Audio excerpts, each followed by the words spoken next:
Hey everybody, Allison Gardner here. I really wish that I knew what I was going to say, but I just have two thoughts in my head that I have been sitting with that I feel like I should share.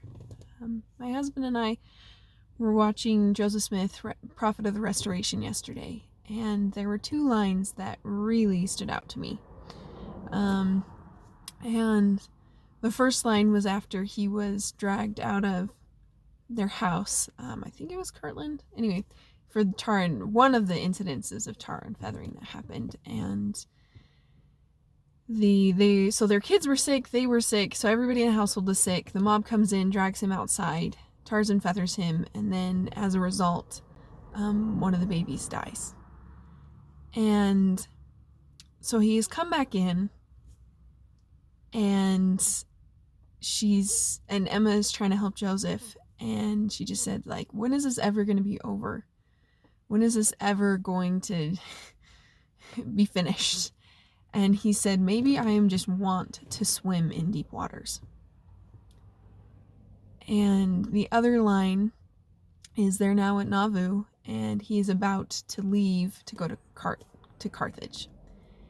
And she's asking, like, how they could, like, what's going to happen and how it's all going to turn out. And she asks, do you ever think that the Lord asks too much?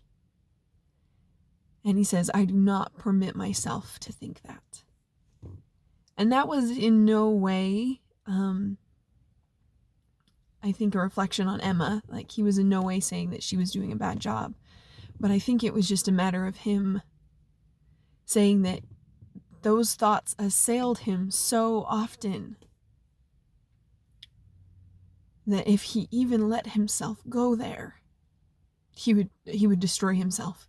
He would destroy the witness that he had, that he would leave everything that he knew because of that moment of stepping away from what he knew to be true. And obviously, if I'm sharing this with you guys, this has been on my mind.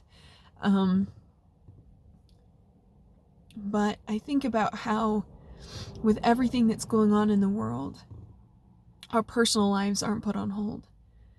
And my sister and I actually talked about this last week, that with all of the stuff that is happening around us, the things that were already happening haven't gone away.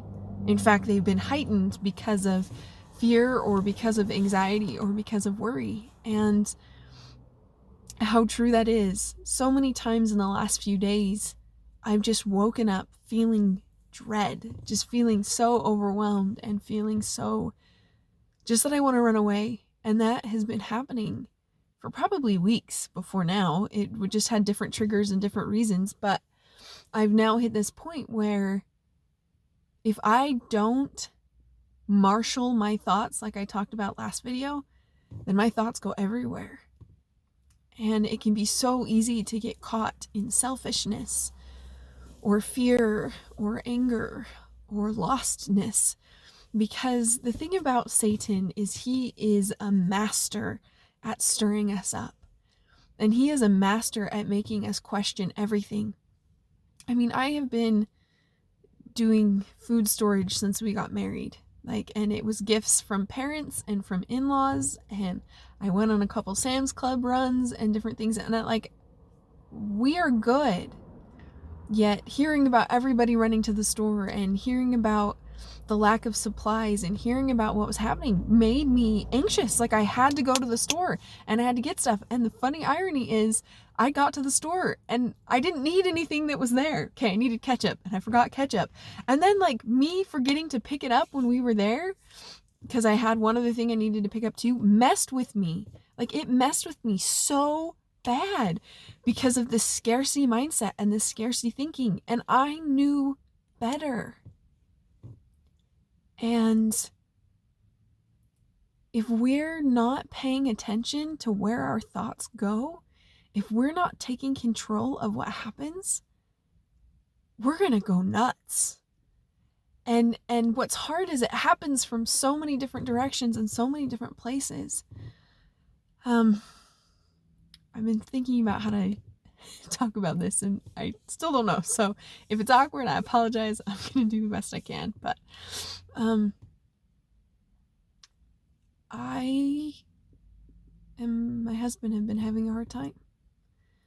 Because if your brain is already hardwired for anxiety and worry and fear, having the whole rest of the world suddenly jump on that train with you is so bad.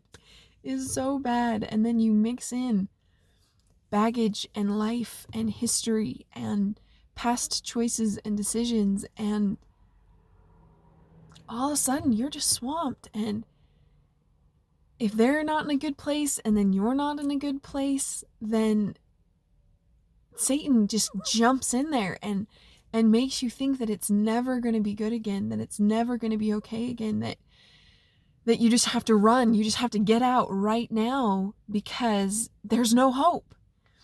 And I would just encourage you guys to think in the next 24 hours how many times that message is sent your way. How many times are you feeling rushed to a decision? How many times do you feel pushed to feel a certain way? How many times do you feel so anxious and antsy when you pause and you actually think through it, you realize there's no reason to feel that way? Because the Lord really has given us a spirit of faith and of courage, not of fear. But if we get sucked into that fear, if we get sucked into what our emotions push us into thinking, then we'll be far down that road before we wake up and realize that that's not where we want to be. That's not where we need to be. There's no cause to be there. We just sort of sped down this path because emotions pushed us there. And this is coming from a person who, never really having experienced this before, is realizing how necessary it is for me to follow the example of Joseph Smith and just say, I don't permit myself to go there. Because if you open the door and you give space for the adversary to mess with your head, he's going to take it and he's going to blow the door wide open and he's going to mess with you hardcore.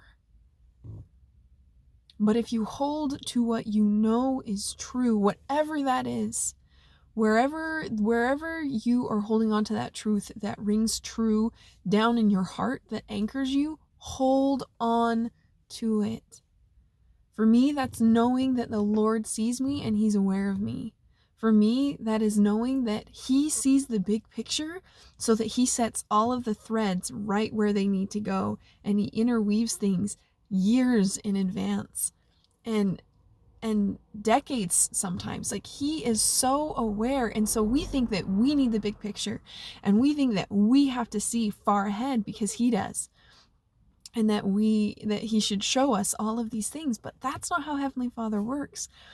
Because Heavenly Father sees that way so that he leads us at a time. And that he leads us.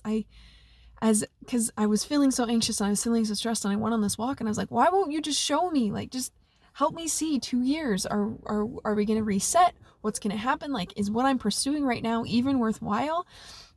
And essentially, what he very lovingly said was, you don't need to know.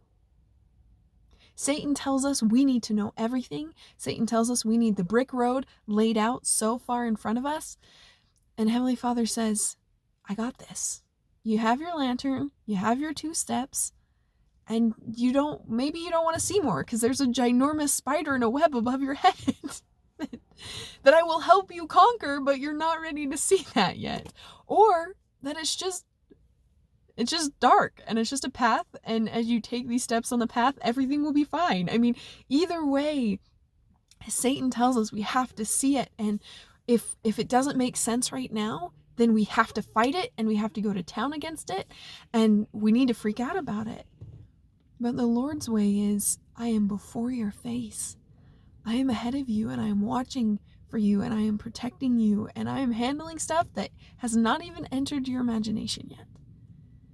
So if you are feeling weighed down or frustrated or discouraged or hopeless because your personal life isn't slowing down as the world amps up, and as things feel insane, please remember The Lord is before your face.